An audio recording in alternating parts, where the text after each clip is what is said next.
तो अब बात करते हैं बिहार की बात करते हैं। दरअसल बेगूसराय में जो घटना घटी है उसके बाद विपक्ष के निशाने पर एक बार फिर से जेडीयू और आरजेडी की सरकार आ गई है।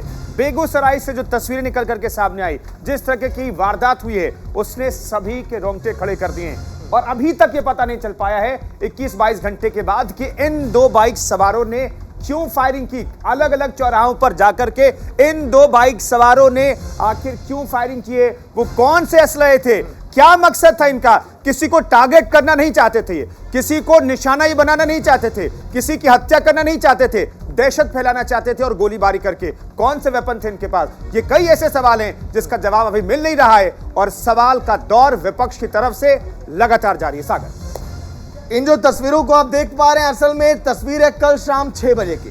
कल शाम 6 बजे 3 बाइकों पर सवार होकर लगभग इसी तरह से 8 से 10 ये अपराधी अब हो गए एक तरह से। लेकिन आखिर इनका मकसद क्या है? क्या कहीं इनका कोई आतंकी कनेक्शन तो नहीं है?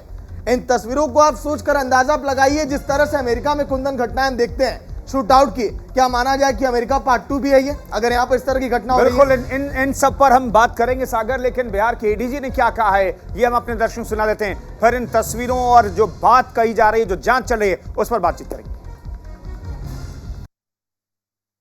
सड़क के किनारे गोली चलाते हुए वो लोग मोटरसाइकिल पर भाग रहे थे। इसी क्रम में 10 लोगों को गोली लग गई।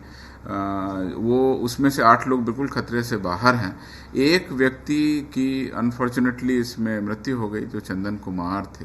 पुलिस को जब सूचना मिली तो तत्काल पुलिस एक्शन में आई और सभी जगह जो नाकेबंदी कर दी गई है, चेक पोस्ट लगा के रात भर चेकिंग की गई है। कुछ व्यक्तियों को पुलिस की टीम के द्वारा डिटेन किया गया है और पूछताछ की जा रही है। प्रारंभिक रूप से जो हमारी गश्ती पार्टी थी वो रोड पर थी, फिर भी उनके द्वारा अपराध कर्मियों को रोका नहीं जा सका या चेकिंग नहीं की जा सकी और अपराध कर्मियों इस क्रम में 7 पुलिस पदाधिकारियों को तत्काल प्रभाव से पुलिस अधीक्षक ने निलंबित किया। तो चलिए दिखा दें कि आखिर ग्राफिक्स के जरिए आखिर ये पूरा मामला क्या है, पुलिस की कार्रवाई क्या हो रही है। बिहार में गोली मारो की बहार इसीलिए कहा जा रहा है क्योंकि अभी तक बदमाश पकड़े नहीं गए। बाइक पर 2 बदमाश 30 किलोमीटर तक ये दौड़ते हुए फायरिंग करते हैं और 6 जिले में नाकेबंदी भी लगा दी गई है बिहार में। तो बदमाशों की तलाश की जा रही है। 30 किलोमीटर तक जो मिला उसे ठोक दिया। अगर इस भाषा में कहिए तो जो भी सामने आया उसे गोली मारने की कोशिश की। आखिर इसके पीछे का मकसद क्या है, बड़ा सवाल है। नेशनल हाईवे 31 और 28 पर आधा दर्जन जगहों पर यह ताबड़तोड़ फायरिंग की गई है, लेकिन अभी तक जो है केवल संदिग्ध की गिरफ्तारी हो पाई है। आगे अभी जांच जारी है कि आखिर वजह क्या है इस पूरे मामले में। ताबड़तोड़ फायरिंग में 11 लोगों को गोली लगी है और एक व्यक्ति की मौत हो गई है। हालांकि जो 10 लोग जख्मी हैं उनमें से 8 की हालत स्थिर बताई जा रही है, वो खतरे से बाहर है। केंद्रीय मंत्री गिरिराज सिंह ने तो ये कह दिया कि नीतीश कुमार जी आपसे संभाल में बिहार नहीं आता है, आप इस्तीफा दे दीजिए तभी कुछ होने वाला है बिहार का। और बीजेपी कह रही है बिहार की जनता हम आपके साथ खड़े हैं। और जिस नाके पर, जहां पर जिस सड़क पर पुलिस को गश्त लगानी थी वहां पर पुलिस की मौजूदगी भी थी, लेकिन उन्होंने अपने कर्तव्य का पालन नहीं किया, इसलिए 7 पुलिस कर्मियों को फौरन से सस्पेंड कर दिया गया है। तो चलिए, लेकिन ऐसे में बिहार में आखिर बेगूसराय का सूरत हाल क्या है, वहां पर इस समय आवाम कितनी दहशत में है और क्या कह रही है बिहार की जनता, क्योंकि ग्राउंड जीरो पर हमारे संवाददाता भी हैं जो पल पल की अपडेट आप तक पहुंचा रहे हैं। क्योंकि बेगूसराय में अगर इस तरह का माहौल बनेगा तो सोचिए लोगों में कितनी दहशत होगी, क्योंकि वहां की आवाम कैसे अपने आप को सुरक्षित महसूस करेगी, ये एक चिंता का सवाल है। क्योंकि बीजेपी को अब एक मौका मिल गया है हमलावर होने का जेडीयू पर। तो सहयोगी संजीव राय लाइव जुड़ गए पूरी जानकारी के साथ। संजीव, ताजा अपडेट क्या है, क्या गिरफ्तारी हो पाई है और क्या मकसद समझ में आया, अपराधियों का क्या था? संजीव।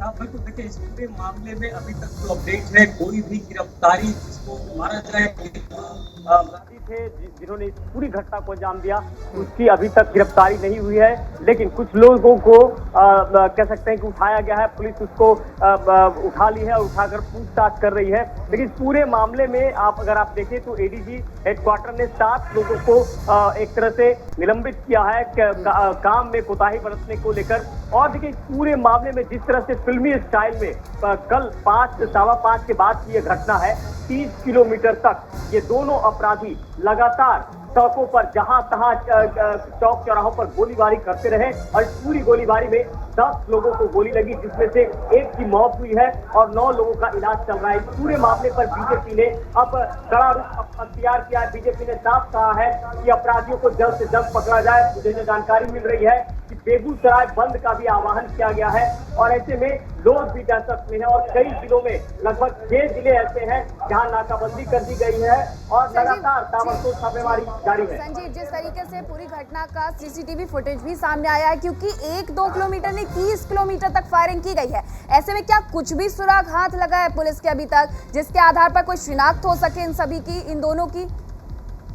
देखिए, अभी तक पुलिस के हाथ जो कहना चाहिए कि बेहद एक अहम सुराग लग जाए तो अभी तक कुछ भी नहीं लगा है। पुलिस भले ये कह रही है कि एसपी का जो कहना है कि कुछ लोगों को वहां बुलाया गया है, उनको उठाया गया है, पूछताछ हो रहे जो आपराधिक तत्व के लोग हैं। हालांकि अभी तक ये बिल्कुल कह सकते हैं 20 घंटे से अधिक हो गया है तो अपराधी जो है पुलिस की गिरफ्त से बाहर है और बहुत बड़ा एक सवाल उठता है कानून व्यवस्था पर कि 4 थाने अगर एक साथ 4 थानों में 30 किलोमीटर के रेडियस में अगर अपराधी अपराध कर रहा है, तांडव कर रहा है और पुलिस कुछ नहीं कर पाती है तो जाहिर तौर पर कानून व्यवस्था पे सवाल उठा। आपको मैं बता दूं बिल्कुल, और ऐसे में बिल्कुल सवाल भी कई खड़े हो जाते हैं। संजीव, बहुत शुक्रिया आपका। और इस सब के बीच देखिए सवाल तो खड़े होते हैं कि आखिरकार तांडव इस तरीके से यहाँ पर मचाया गया, उत्पाद इस तरीके से मचाया गया है, लोगों को दहशत में डाला गया है और इस सब पर भारतीय जनता पार्टी भी हम निशाना साध रही है। यहाँ पर केंद्रीय मंत्री रविशंकर प्रसाद का क्या कुछ कहना है नीतीश सरकार पर, उन्होंने हमला बोला है, आपको सुनवाते हैं।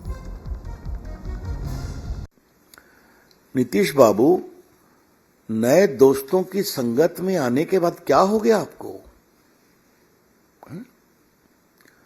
आपके एक मंत्री कह रहे हैं जो आरजेडी के प्रदेश अध्यक्ष के पुत्र भी हैं